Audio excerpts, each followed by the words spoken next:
Good morning विद्यार्थी मित्रों, धोरण 11 चैप्टर नंबर 4 लास्ट लेक्चर में आपणे linear combination of atomic orbital जोई थी कि आपणे जे श्रोडिंगर समीकरण रह्यु ए श्रोडिंगर समीकरण कोना माटे वापरता तो कि एक इलेक्ट्रॉन धरावती प्रणाली माटे, तो एनो ज उपयोग करी अने आणवीय कक्षको विशेनी आपणे माहिती मेळवी। हवे आजना लेक्चर में जे परमाणुीय कक्षकों संगठन थाय तो ए परमाणुीय कक्षकों संगठन माटेनी शरतो ख्याल आवे कि लिनियर कॉम्बिनेशन एटॉमिक मोलेक्युलर एटले के परमाणुीय कक्षकों जे रेखीय संगठन थाय ए रेखीय संगठन माटेनी आपणे शरतो जोवानी थशे। परमाणुीय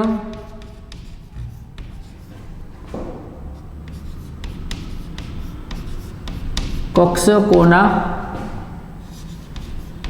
संगठन माटेनी शरतो।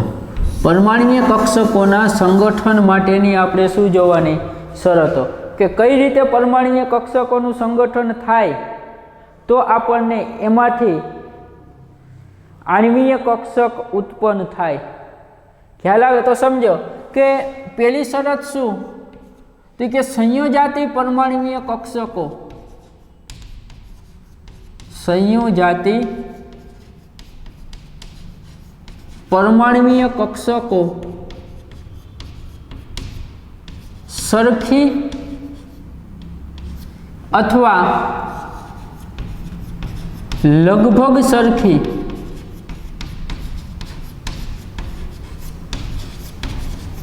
ऊर्जा धरावती होवी जोईए, धरावती होवी जोईए। ख्याल आवे तो पहली शरत शू कि जे परमाणुीय कक्षकोनुं रैखिक संगठन थाय अने आपणने आणवीय कक्षक मळे तो आणवीय कक्षक ज्यारे मळे तो एमां भाग लेती परमाणुीय कक्षकोनी शरतो शुं, केवी परमाणुीय कक्षको जोड़ाई शके, बधी ज नहीं। तो पहली शरत शुं तो कि संयोजाती परमाणुीय कक्षकोनी सरखी अथवा लगभग ऊर्जा केवी होवी जोईए, सरखी। એટલે કે જે પરમાણુીય કક્ષકો રૈખિક સંગઠનમાં ભાગ લે અને આણવીય કક્ષકો બનાવે तो एमां वपराती परमाणुीय कक्षकोनी ऊर्जा समान अथवा लगभग समान ऊर्जा होवी जोईए। एटले के समझो अहींया ध्यान आपो खास कि जो हूँ वनेस परमाणुीय कक्षकनी वात करूँ तो आ वनेस परमाणुीय कक्षक सम्मिश्रण पामे अने आपणने ख्याल छे कि बे मळे, एक सरवाळा तरीकेनी अने एक बादबाकी तरीकेनी। तो आ बंनेना सम्मिश्रण द्वारा आपणने बे आणवीय कक्षक मळे, एक सिग्मा वनेस अने बीजी कई मळे, सिग्मा स्टार वनेस। तो आ बंने परमाणुीय कक्षको वच्चे सम्मिश्रण थशे। शा माटे? कारण के वनेस परमाणुीय कक्षक अने बीजा परमाणुनी वनेस परमाणुीय कक्षक कि आ बंने वच्चे ऊर्जा केवी थई, समान थई। आ बंनेनी ऊर्जा केवी थई, समान थई। ख्याल आवे आ बंनेनी ऊर्जा केवी थाय, समान थाय। परंतु जो हूँ वनेस अने 2s लऊं, एक वनेस लऊं अने एक कई लऊं 2s, तो आ वनेस परमाणुीय कक्षक अने 2s परमाणुीय कक्षकोनुं संगठन थशे नहीं, कारण के आ बंने वच्चे ऊर्जानो तफावत जोवा मळे। आ वनेस अने 2s परमाणुीय कक्षक रही ए वनेस अने 2s परमाणुीय कक्षकोनी आपणने ऊर्जा समान जोवा मळती नथी। एटले के वनेस करता 2s परमाणुीय कक्षकनी ऊर्जा नोंधपात्र करता वनेस करता आपणने केवी जोवा मळे, વધુ જોવા મળે। એટલે કે આ વનેસ કરતા સમજો આની જે ઉર્જા રહી એ ઉર્જા કેવી હોય, ઓછી હોય, જ્યારે આની ઉર્જા કેવી હોય, વધુ હોય। તો આવા પ્રકારની પરમાણુય કક્ષકો સંગઠનમાં ભાગ લેશે નહીં। ક્લિયર? તો પહેલો મુદ્દો ખાસ યાદ રાખવાનો કે સંયોજાતી પરમાણુય કક્ષકો સરખી અથવા લગભગ સરખી ઉર્જા ધરાવતી હોવી જોઈએ। જેમ કે વનેશ વનેશ કક્ષકોનું સંમિશ્રણ થાય, ઓકે થાય, કારણ કે વનેશ પરમાણુય કક્ષકોની ઉર્જા કેવી હોય, સમાન હોય. પરંતુ જો હું વનેશ અને 2s ની વાત કરું તો વનેશ અને 2s નું સંમિશ્રણ થશે નહીં, કારણ કે વનેશ કરતા 2s પરમાણુય કક્ષકની ઉર્જા કેવી હશે, વધારે આપણને જોવા મળે. એ જ રીતે જો હું 2s ની વાત કરું કે 2s કક્ષક તો આ 2s પરમાણુય કક્ષકોનું સંમિશ્રણ થશે, કારણ કે બંનેની ઉર્જા કેવી, સમાન જ છે.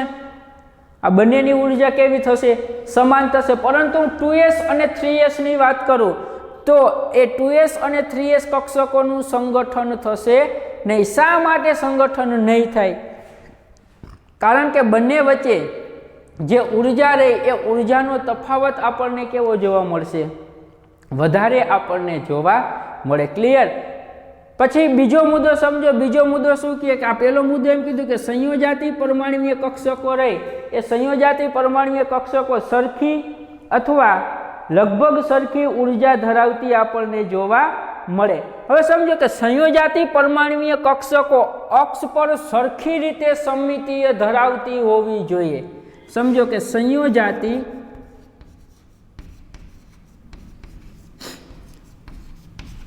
પરમાણુય કક્ષકો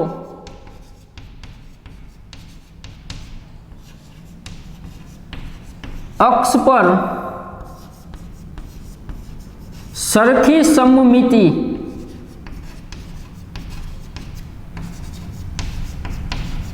ધરાવતી હોવી જોઈએ.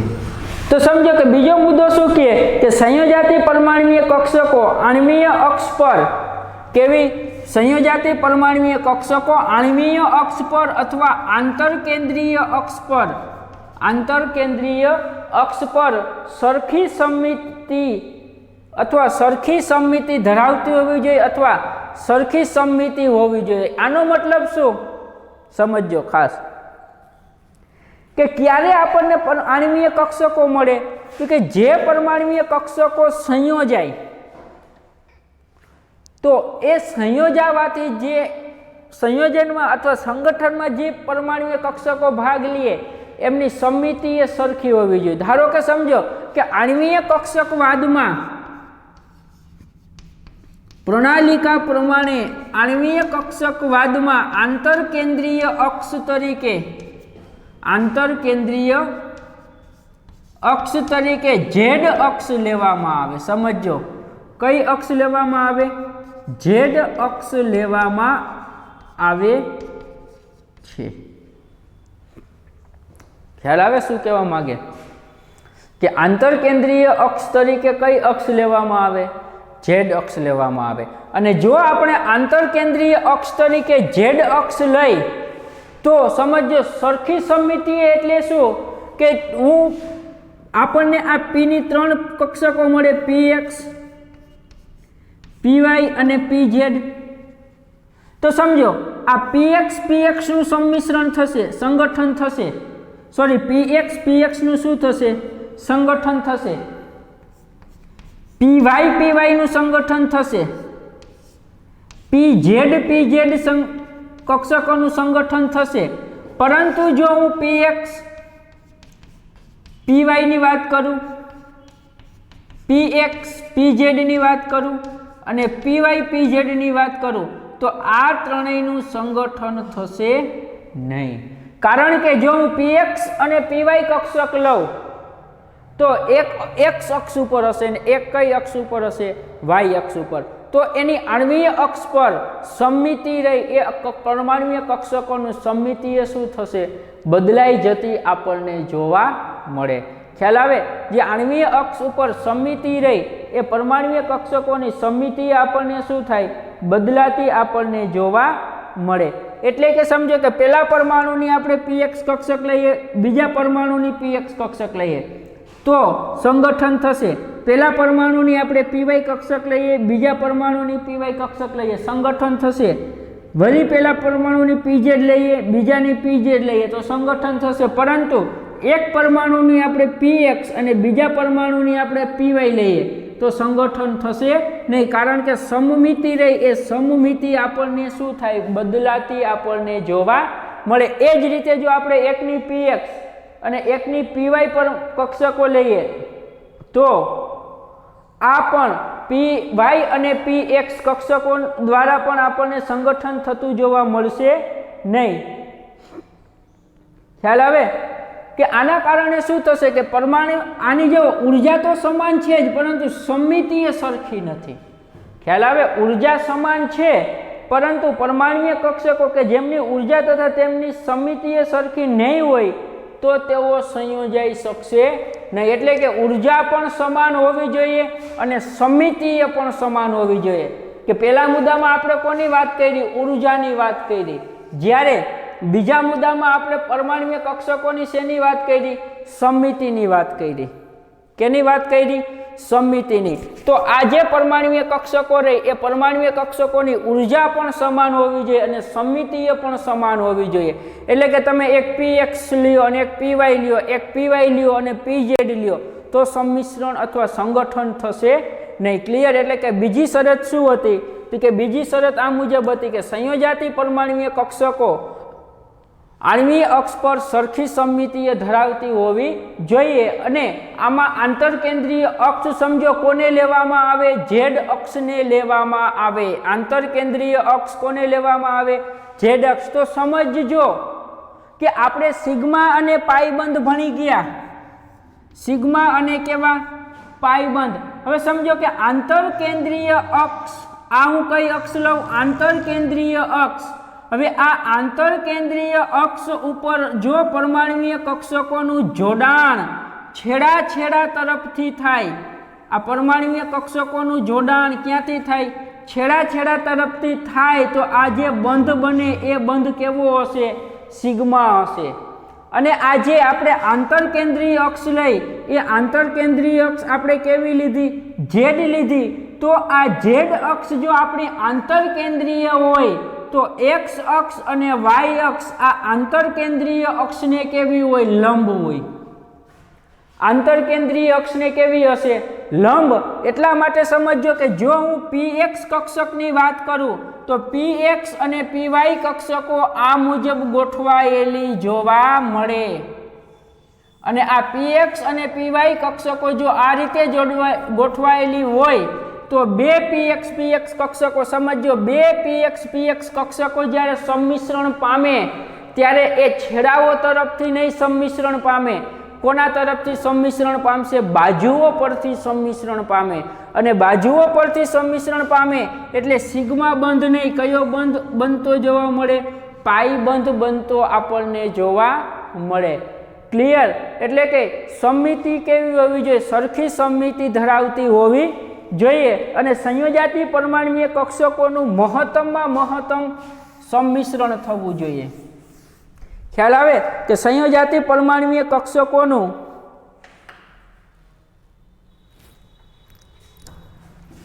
ત્રીજો મુદ્દો શું, તો કે સંયોજાતી પરમાણુય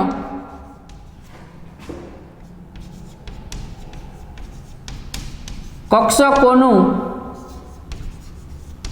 વધુમાં વધુ સંમિશ્રણ થવું જોઈએ. સમજો શું કીધું કે જે પરમાણુય કક્ષકો સંયોજાય તો એ સંયોજાતી પરમાણુય કક્ષકોનું વધુમાં વધુ શું થવું જોઈએ, સંમિશ્રણ. અને આ સંમિશ્રણની માત્રા જો વધારે હોય તો આણ્વીય કક્ષકોના કેન્દ્રો વચ્ચે ઇલેક્ટ્રોનની ઘનતા પણ આપણને કેવી જોવા મળે, વધારે જોવા મળે. એટલે કે સમજો શું કીધું કે આપણે કંઈક આ એક વનેશ કક્ષક અને આ બીજી વનેશ કક્ષક, તો આ વનેશ કક્ષકનું સંમિશ્રણ આ મુજબ વધુ ને વધુ થવું જોઈએ. સંમિશ્રણ કેવું થવું જોઈએ, વધુ ને વધુ. અને જો સંમિશ્રણ વધુ ને વધુ થશે તો આ જે આણ્વીય કક્ષક બનશે એ આણ્વીય કક્ષકના જે કેન્દ્રો રહ્યા એ કેન્દ્રો વચ્ચે ઇલેક્ટ્રોનની ઘનતામાં શું થાય, વધારો થાય. ખ્યાલ આવે? કેન્દ્રોની વચ્ચે ધારો કે આ પહેલાનું કેન્દ્ર અને આ બીજાનું કેન્દ્ર, તો આ ભાગમાં ઇલેક્ટ્રોનની જે ઘનતા રહે એ ઘનતા આપણને કેવી જોવા મળે, વધુ જોવા મળે। ખ્યાલ આવે? ધારો કે હું આ મુજબ લઉં કે એક આ પી કક્ષક અને આ બીજી પી કક્ષકનું શું થયું? સંમિશ્રણ થયું।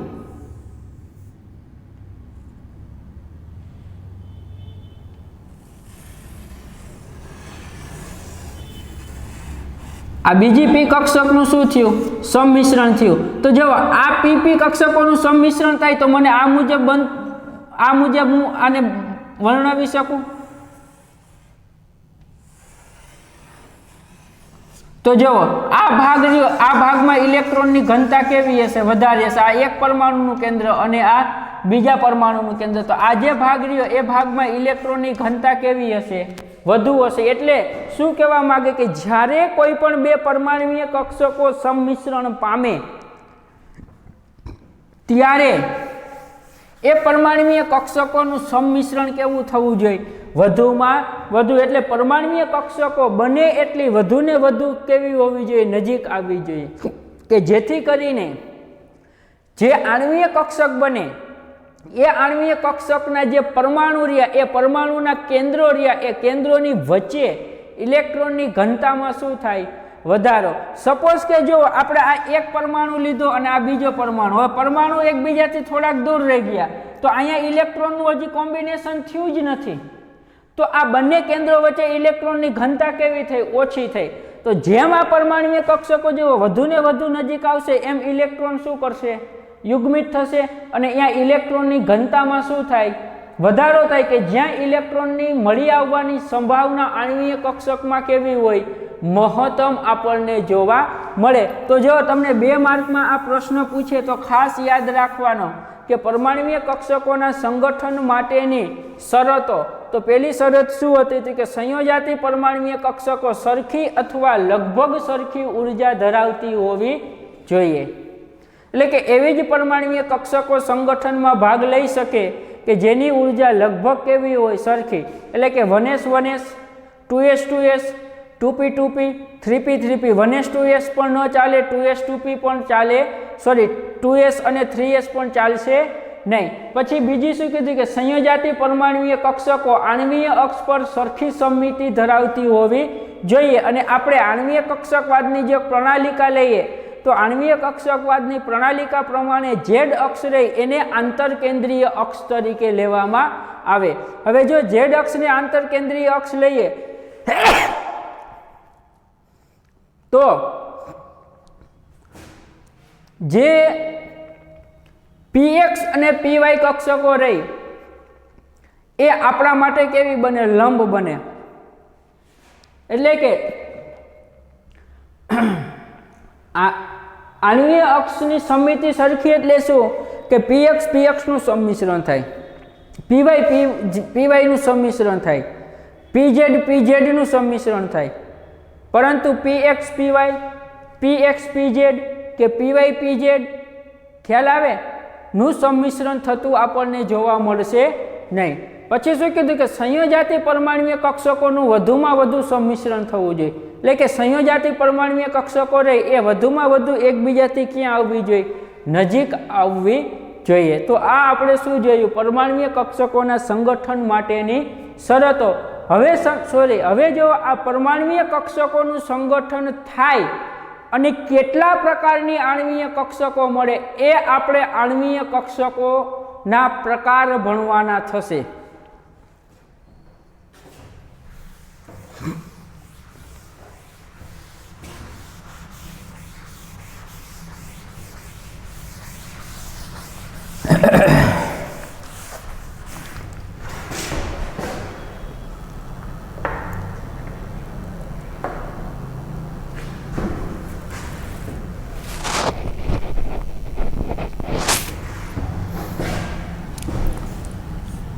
જો આણ્વીય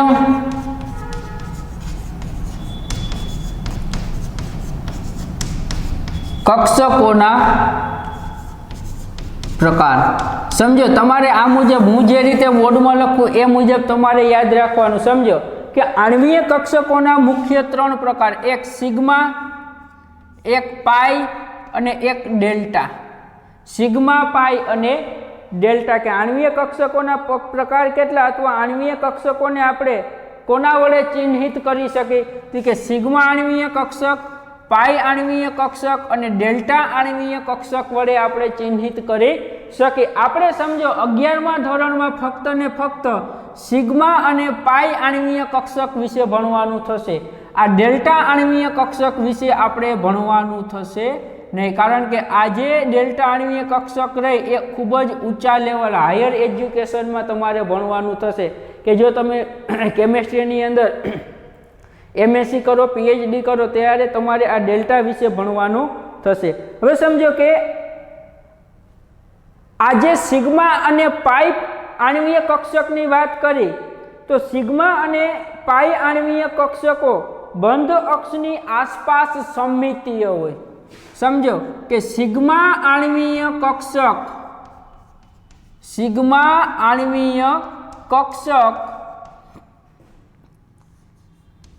બંધ અક્ષની આસપાસ સમમિતિ હોય અથવા સમમિતીય હોય. એટલે શું કીધું કે આંતરકેન્દ્રીય અક્ષને સમાન હોય. ખ્યાલ આવે? સિગ્મા કક્ષક રહી એ સિગ્મા કક્ષક આંતરકેન્દ્રીય અક્ષને કેવા હોય? સમાન હોય. જ્યારે પાઈ કક્ષક સમમિતીય હોતી નથી. સમજો કે જ્યારે આ પાઈ કક્ષક અથવા પાઈ આણ્વીય કક્ષક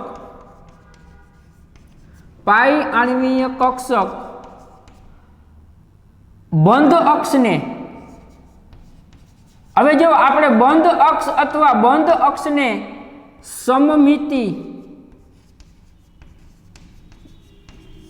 સમમિતીય હોતી નથી. હવે જો બંધ અક્ષ અથવા આંતરકેન્દ્રીય અક્ષ તો આપણે કોને લીધી હતી? ઝેડ અક્ષને લીધી હતી. સમજો બંધ અક્ષ અથવા આંતરકેન્દ્રીય અક્ષ આપણે કોને લીધી હતી? ઝેડ અક્ષને લીધી હતી. ખ્યાલ આવે? આંતરકેન્દ્રીય અક્ષ કોને લીધી હતી? ઝેડ અક્ષને.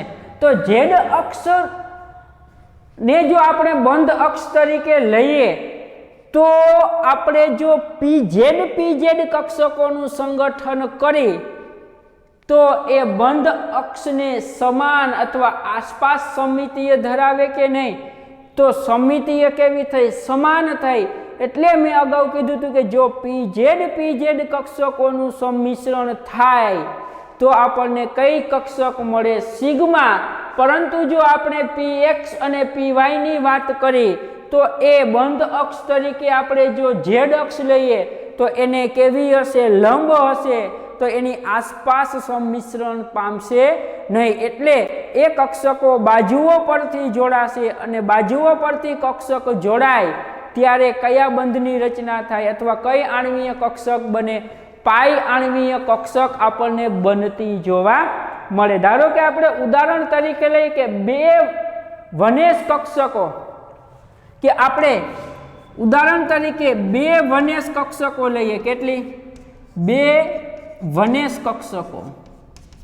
તો આ બે વનેશ કક્ષકો રહી એ બે વનેશ કક્ષકો બે કેન્દ્રો પર કેન્દ્રિત થયેલી હોય. સમજો કે આ એક વનેશ કક્ષકનું કેન્દ્ર અને આ બીજા વનેશ કક્ષકનું કેન્દ્ર. સમજો આ એક વનેશ કક્ષકનું કેન્દ્ર અને આ બીજી વનેશ કક્ષકનું શું થઈ?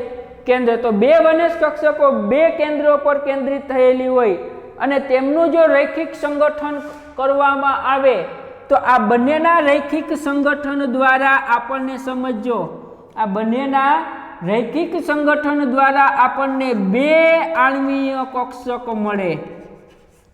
કેવી? બે આણ્વીય કક્ષક.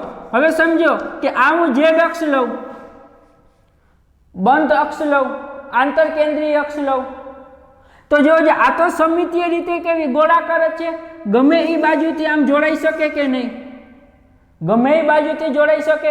તો જો આ બે વનેશ આણ્વીય કક્ષકોનું સંમિશ્રણ થાય તો આપણને આમાંથી બે આણ્વીય કક્ષક મળે અને છેડા તરફથી જોડાય એટલે અક્ષને સમમિતીય રહે એટલે એક સિગ્મા વનેશ મળે અને બીજી કઈ મળે? સિગ્મા સ્ટાર વનેશ. ખ્યાલ આવે? એક કઈ મળે? સિગ્મા વનેશ અને બીજી કઈ મળે? સિગ્મા સ્ટાર વનેશ તરીકે આપણે એને ચિહ્નિત કરી શકાય. એટલે કે બંધ અક્ષની આસપાસ સમમિતીય ધરાવે. જો ગોળાકાર છે, કેવી છે? ગોળાકાર. તો એ તો સમમિતીય પામશે જ. એસ કક્ષક ગોળાકાર હોય તો એ બંધ અક્ષ અથવા આંતરકેન્દ્રીય અક્ષને આ મુજબ શું પામે? સમમિતીય સરખી સમમિતિ ધરાવે. અને સરખી સમમિતિ ધરાવે તો કઈ કક્ષકનું નિર્માણ થાય? સિગ્મા. અને જો સરખી સમમિતિ ન ધરાવે તો કઈ કક્ષકનું નિર્માણ થાય? પાઈ.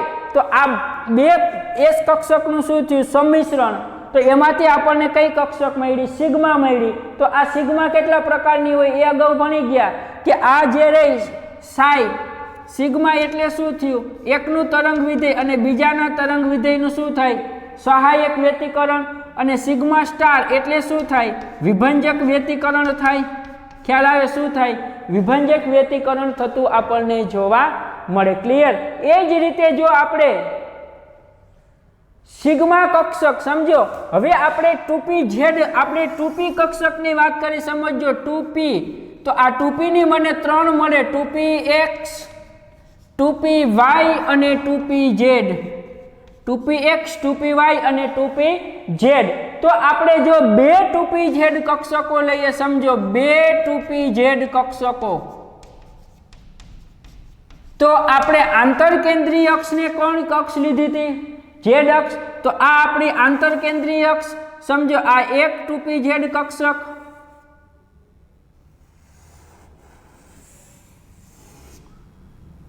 આ એક 2pz કક્ષક વત્તા આ કઈ કક્ષક થઈ? બીજી 2pz. કારણ કે z અક્ષને જ આપણે કેવી લીધી? બંધ અક્ષ તરીકે. તો આ બંનેનું સંમિશ્રણ થાય તો જોવો જોઈએ સમમિતીય સરખી જ છે. ખ્યાલ આવે? સમમિતીય કેવી? સરખી જ છે. તો આમાંથી આપણને બે આણ્વીય કક્ષક મળે. કેટલી? બે આણ્વીય કક્ષક મળે. જો સમમિતિ સરખી હોય તો એક કઈ મળે? સિગ્મા મળે. અને એક કઈ મળે? Sigma star. તો સિગ્મા 2pz મળે અને બીજી કઈ મળે? સિગ્મા સ્ટાર 2pz પ્રકારની આપણને કક્ષક મળે. ખ્યાલ આવે? કઈ મળે? એટલે કે આ બંને પરમાણ્વીય કક્ષકો સંમિશ્રણ પામે એટલે આ મુજબ મળે. જો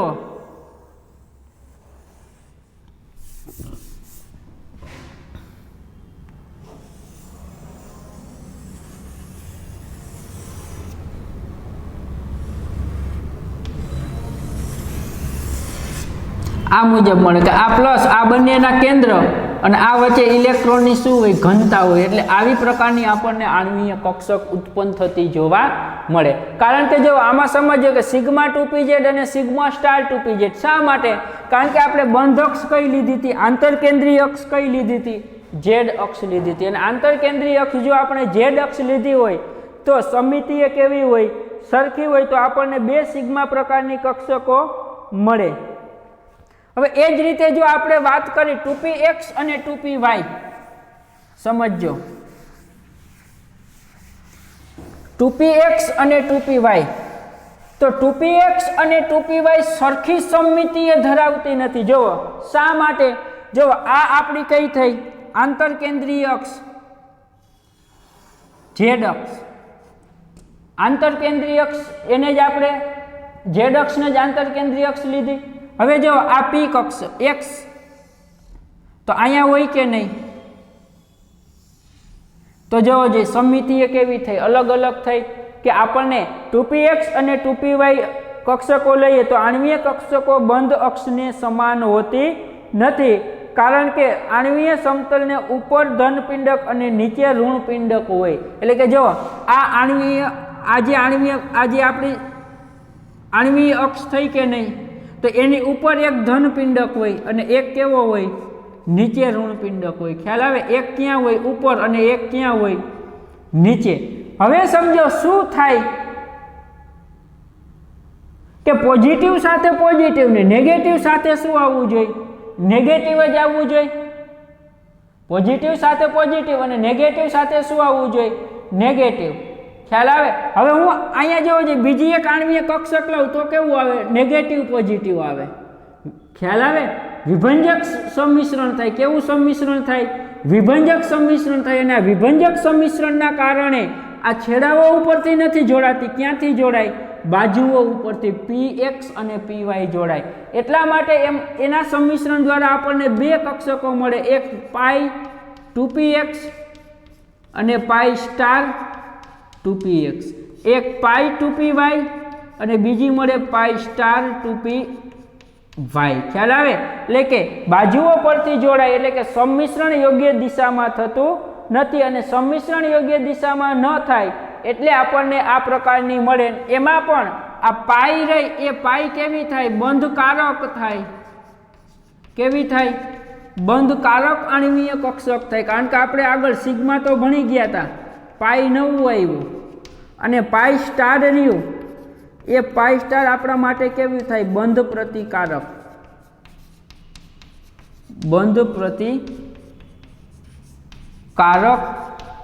આણ્વીય કક્ષક તરીકે આપણે ઓળખતા હોય. ખ્યાલ આવે? પાઈ સ્ટાર અને પાઈ સ્ટાર 2p, સોરી, પાઈ એટલે બંધકારક અને પાઈ સ્ટાર એટલે શું થાય?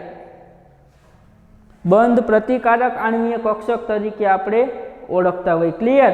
હવે સમજો કે આણ્વીય કક્ષકોના શક્તિ સ્તરનો આલેખ. હવે સમજો કે હું અહીંયા એક સિમ્પલ રીતે સમજો કે હું કઈ કક્ષકોના સંમિશ્રણ દ્વારા કઈ કઈ કક્ષકો મળે એ હું તમને અહીંયા ચાર્ટ દ્વારા સમજાવું. ખ્યાલ આવે? કે જો 1s કક્ષકનું સંમિશ્રણ થાય, 2s કક્ષકનું સંમિશ્રણ થાય તો આપણને કયા કયા પ્રકારની આણ્વીય કક્ષકો મળે, તો એના વિશે આપણે હવે જોવાનું થશે. ખ્યાલ આવે? એના વિશે આપણે જોવાનું થશે. તો જુઓ, સૌ પ્રથમ હું નીચેથી શરૂઆત કરું. જો આ એક મેં 1s કક્ષક લીધી, એક મેં શું લીધી? 1s કક્ષક લીધી. જો આ મુજબ થાય, સમજો.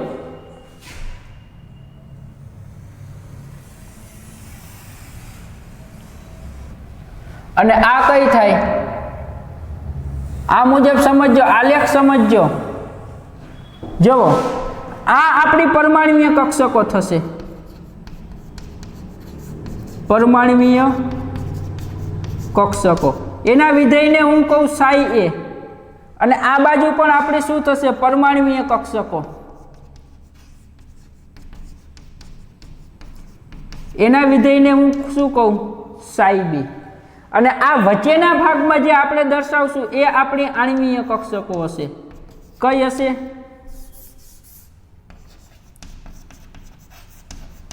આણ્વીય કક્ષકો. હવે સમજો કે અહીંયા હું 1s કક્ષક લઉં. કઈ કક્ષક લઉં? 1s માં એક ઇલેક્ટ્રોન હોય, અથવા અહીંયા જો હું 1s કક્ષક લઉં અને અહીંયા પણ હું બીજી કઈ કક્ષક લઉં? 1s કક્ષક લઉં. તો આ બે 1s કક્ષકના જ્યારે સંમિશ્રણ થાય ત્યારે તેમાંથી આપણને બે આણ્વીય કક્ષકો ઉત્પન્ન થતી જોવા મળે. સમજો, કેટલી આણ્વીય કક્ષકો ઉત્પન્ન થતી જોવા મળે? બે આણ્વીય કક્ષકો ઉત્પન્ન થતી જોવા મળે. ખ્યાલ આવે? કે જો આ એક 1s કક્ષક અને આ બીજી 1s કક્ષક, તો આ બે 1s કક્ષકોના જો આપણે સંમિશ્રણ કરીએ તો તેના દ્વારા આપણને આણ્વીય કક્ષકો શું થાય? ઉત્પન્ન થાય. હવે જો આ બે 1s કક્ષકનું આપણે સંમિશ્રણ કરીએ તો અહીંયા આપણને એક કઈ મળે? સિગ્મા 1s, અને એક આપણને કઈ મળે? Sigma star 1s. ખ્યાલ આવે? એક કઈ મળે? સિગ્મા 1s અને બીજી કઈ મળે? Sigma star 1s. કે આ જે સિગ્મા 1s જો આ ઉર્જા સ્તર થાય, આ જે મેં દર્શાવ્યો ને એ શું થાય? ઉર્જા સ્તર. કે જેમ જેમ તમે આમાં ઉપરની તરફ જાઓ એમ ઉર્જાના મૂલ્યમાં શું થાય? વધારો થતો આપણને જોવા મળે. જેમ જેમ આપણે ઉપરની તરફ જાય તેમ વધારો શું થાય? ઉર્જાના મૂલ્યમાં શું થાય? વધારો થાય. કે અહીંયા આપણે કયું ઉર્જા સ્તર રાખ્યું? કે અહીંયા જો 1s લઈ, 2s લઈ, 2p લઈ, 3s લઈ, 3p લઈ, તો ઉર્જાના મૂલ્યોમાં શું થાય? વધારો થશે. અહીંયા જો 1s ની ઉર્જા આપણને ખ્યાલ છે કે સૌથી ઓછી ઉર્જા કોની હોય? 1s ની. એનાથી વધારે ઉર્જા કોની હોય? વિચારો. 2s. એનાથી વધારે 3s. તો હવે આપણે 2s કક્ષક લઈએ, સમજજો. જો આ 2s અને આ કઈ કક્ષક 2s. તો આ બે 2s કક્ષકોના સંમિશ્રણ દ્વારા, સમજો,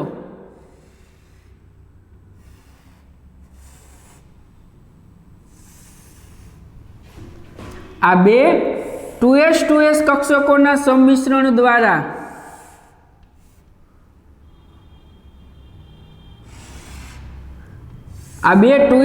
કક્ષકોના સંમિશ્રણ દ્વારા આપણને આમાંથી બે આણ્વીય કક્ષક મળે. કઈ બે આણ્વીય કક્ષક સમજો?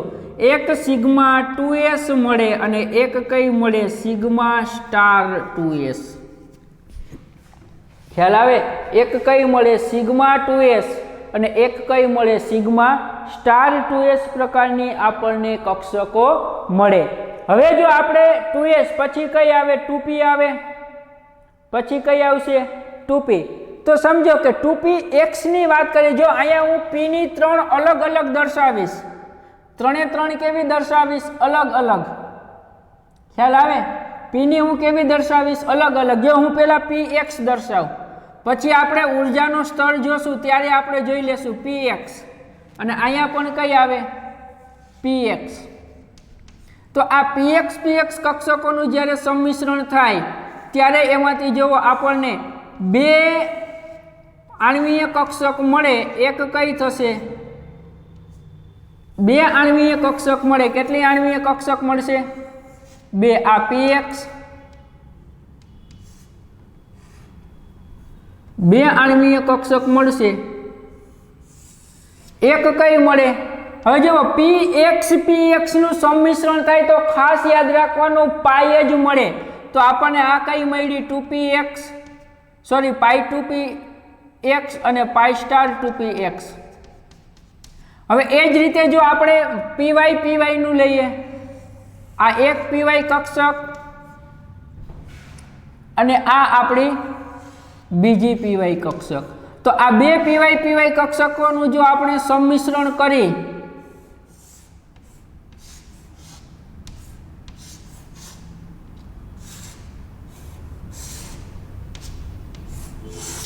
તો આપણને અહીંયા શું મળે? પાઈ 2py અને પાઈ સ્ટાર 2py. ખ્યાલ આવે? કઈ મળે? પાઈ 2py અને કઈ મળે? પાઈ સ્ટાર 2py. અને જો આપણે અહીંયા સમજો, હજી એક રહી ગઈ કે અહીંયા આપણે આ એક pz લઈએ,